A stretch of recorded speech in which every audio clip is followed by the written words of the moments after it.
Jesús dijo a los sumos sacerdotes y a los ancianos del pueblo: ¿qué les parece? Un hombre tenía 2 hijos y dirigiéndose al primero le dijo: Hijo, quiero que hoy vayas a trabajar a mi viña. Él respondió: no quiero. Pero después se arrepintió y fue. Dirigiéndose al segundo le dijo lo mismo y éste le respondió: voy, Señor, pero no fue. ¿Cuál de los 2 cumplió la voluntad de su padre? El primero, le respondieron. Les aseguro que los publicanos y las prostitutas llegan antes que ustedes al reino de Dios. En efecto, Juan vino a ustedes por el camino de la justicia y no creyeron en él. En cambio, los publicanos y las prostitutas creyeron en él. Pero ustedes ni siquiera al ver este ejemplo se han arrepentido ni han creído en él. Palabra del Señor. Podemos tomar asiento.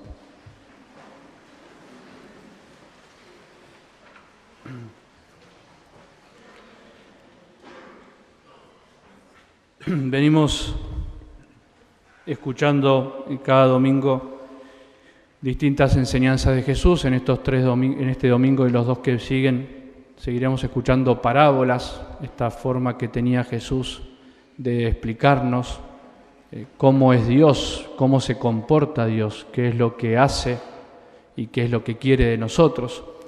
Y por eso hoy, antes de explicar lo que es más obvio para nosotros, que es la actitud de estos 2 hijos, ¿no? Dice Jesús que había un padre que tenía 2 hijos. Inmediatamente seguramente nos empezamos a pensar en esos hijos, y de hecho esa es una de las razones por las cuales Jesús nos cuenta. Primero tenemos que centrarnos en la actitud del Padre, ¿no? Siempre lo primero que tenemos que tratar de hacer cuando escuchamos el Evangelio no es qué es lo que tenemos que hacer nosotros, ¿no? Que obviamente eso viene después, sino qué es lo que Dios hace con nosotros. Ni siquiera qué es lo que quiere de nosotros, sino qué es lo que Él hace con nosotros. Porque, como vimos en el tema del perdón, ¿se acuerdan? Que decíamos, bueno, cómo cuesta perdonar muchas veces, pero si no nos damos cuenta que el primero que nos perdona es Dios, difícilmente tengamos a veces esa fuerza, ese deseo de perdonar. Entonces, con esto que escuchamos hoy, también de algún modo tenemos que pensar qué es lo que hace Dios, ¿no? Y en realidad, si uno recorre toda la Sagrada Escritura, toda la Biblia, siempre vemos que el que toma la iniciativa, si es el primero que se acerca a nosotros, es Dios. El primero que se acercó cuando Adán y Eva pecaron fue Dios, a decir, ¿dónde estás?, ¿no? ¿Qué pasó?, ¿no? El primero que se acercó al pueblo de Israel para salvarlo es Dios, ¿no? El primero que se da cuenta de la necesidad de los hombres es Dios para con nosotros, ¿no? Y por eso la imagen más linda que Jesús nos ha dado y la realidad más linda que nos ha enseñado sobre Dios es que es Padre, que es un Padre que está continuamente buscando a sus hijos. Y Jesús tuvo, por supuesto, esa actitud con todos sus gestos. Todo lo que hizo fue acercarse a los hombres, especialmente a los necesitados, a los más sufrientes, a los pecadores, a los despreciados, a los que nadie tenía en cuenta. Bueno, y hoy vemos que este padre llama a trabajar a los 2 hijos, ¿no? A los 2 les propone lo mismo, ¿no? Y con eso ya nos está enseñando algo, nos está diciendo Dios no hace diferencias. Dios no le da a uno una cosa y a otro no se la da, sino que Dios a todos nos ama de una manera única y especial. A todos, quiere que todos trabajen para Él, ¿no? Dice que un hombre tenía 2 hijos y le dijo al primero, después le dijo lo mismo al segundo: hoy quiero que vayas a trabajar a mi viña, ¿no? Creo que este es el primer mensaje que tenemos que guardarnos hoy en el corazón. Hoy a todos nosotros nos dice, no mañana, dice hoy. hoy quiero que trabajes para mí, te quiero contratar, ¿no?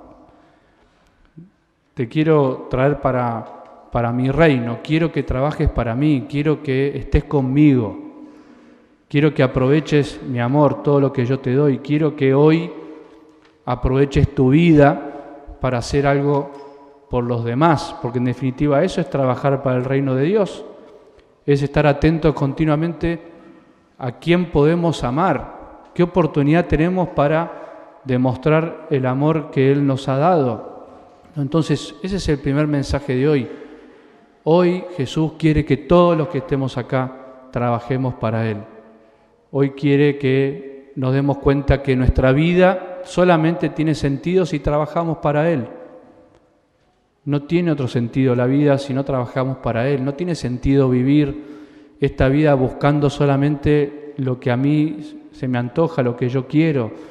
No tiene sentido en nuestra vida buscar solamente bienes materiales. Hasta diría, no tiene sentido en nuestra vida solamente tener mi familia, si no es para hacerla trabajar también para el reino de Dios, si no es para enseñarles cuál es el sentido de nuestra vida.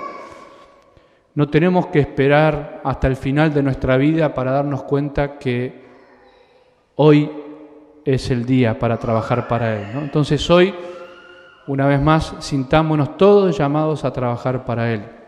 Primero en este momento, o sea, prestando atención a sus palabras, tratando de disfrutar la misa, tratando de disfrutar este regalo que Él nos da, dándole gracias por la fe, dándole gracias por la familia que tenemos, dándole gracias por todo lo que tenemos. Hoy podemos trabajar para Él. Y cuando volvamos a casa, tenemos que trabajar para Él. En cada detalle de cosas que hagamos, en cada gesto de cariño, de amor con nuestra familia, en cada descanso, en cada actividad que nosotros hagamos, podemos darnos cuenta que trabajamos para Él. Pero bueno, lo segundo, por supuesto, es lo que a todos por ahí nos llama la atención, que es para hacer la respuesta finalmente, ¿no? O podríamos decir que hay dos clases de hijos. Hay dos clases de hijos para Dios. Aquel que cumple la voluntad de Dios y aquel que no la cumple. ¿Se acuerdan la parábola del hijo pródigo, ¿no? Tiene algo parecido a esto, ¿no? El padre tenía dos hijos, uno que se va, le pide sus bienes, se gasta todo, y cuando ya se arrepiente vuelve y el padre lo recibe. Y el otro, el hijo mayor, es el que estaba con él y sin embargo no se daba cuenta de que podía disponer de todos los bienes de su padre y no los aprovechó. Bueno, de alguna manera hoy esta parábola más sencilla, más cortita, nos muestra eso, que hay dos clases de hijos, aquellos que cumplen la voluntad de Dios, aquellos que no la cumplen. O dicho de otra manera, aquellos que creen que la cumplen y no la cumplen. O dicen que la cumplen y no la cumplen, ¿no? Como aquel que le dice, sí, Señor, voy. Sí, Señor, yo quiero cumplir tu voluntad, pero al final no lo hace. Y aquel que no la cumple, pero llega un momento que se da cuenta, se arrepiente y la cumple, como el primer hijo que le dijo, no quiero, pero finalmente la cumplió. Bueno, finalmente nuestra vida se va a definir por eso, no por si dijimos que íbamos a hacer algo y no lo hicimos, sino finalmente si realmente lo hicimos. Y entre nosotros también nos pasa así, ¿no? Nuestra vida se define no por lo que decimos, sino por lo que hacemos concretamente. De palabras ya estamos cansados, ¿no? Lo vivimos también en nuestra sociedad. Todos los que nos dicen lo que van a hacer por nosotros y no lo hacen. O todas las veces que nosotros dijimos que íbamos a hacer algo y no lo hicimos. Entonces, finalmente lo que importa no es decir que somos cristianos, sino serlos, con nuestras actitudes, con nuestra manera de ser, con todas nuestras acciones. Así, ahí se muestra si realmente amo o no amo. Y por eso la parábola de hoy de alguna manera también es una crítica que Jesús le hace a los religiosos de ese tiempo, a los que decían sí, Señor, a los que rezaban, a los que iban al culto de ese tiempo, a los que enseñaban la ley y se creían de alguna manera superiores a otros e incluso despreciaban a los pecadores, a los que estaban lejos Y por eso Jesús hoy dice una de las frases más fuertes del Evangelio que también nos tiene que llamar la atención. Les aseguro que los publicanos y las prostitutas llegarán antes al reino de Dios que ustedes. Vos que te crees muy religioso, vos que te crees que por decir sí Señor, por rezar muchísimo, entrarás antes al reino de Dios, cuidado, porque si te crees más que los demás, van a entrar antes que vos, ¿no? Por eso, hoy creo que de algún modo todos tenemos que pensar cómo estamos viviendo, en definitiva, lo único importante de nuestra fe, que es si estamos buscando cada día hacer la voluntad de Dios o no. Pero lo bueno del mensaje es que el Señor siempre da la oportunidad, ¿no? El Señor siempre da una oportunidad más a aquellos que se arrepienten, ¿no? Finalmente el que dijo que no quiero, finalmente los pecadores que se arrepienten, finalmente aquellos que estaban lejos pero dicen quiero volver como el hijo pródigo, finalmente son recibidos siempre por este Padre que lo único que desea es que todos sus hijos estén con Él, ¿no? Pidámosle a Jesús que hoy nos ayude a darnos cuenta que en definitiva lo más importante es aceptar su invitación, ¿no? Aceptar su invitación a trabajar por Él y que nos demos cuenta que esa invitación la podemos cumplir en cada momento de nuestro día. No hace falta hacer grandes cosas, sino simplemente cada día hacer lo que de algún modo decía San Pablo en la segunda lectura. Tengan un mismo amor, tengan un mismo corazón, un mismo pensamiento. No hagan nada por interés ni vanidad y que la humildad los lleve a estimar a los otros como superiores a ustedes, ¿no? Que cada uno busque no solo su interés, sino el de los demás. Ahí se muestra si estamos cumpliendo o no la voluntad de nuestro Padre, que quiere que todos seamos hermanos.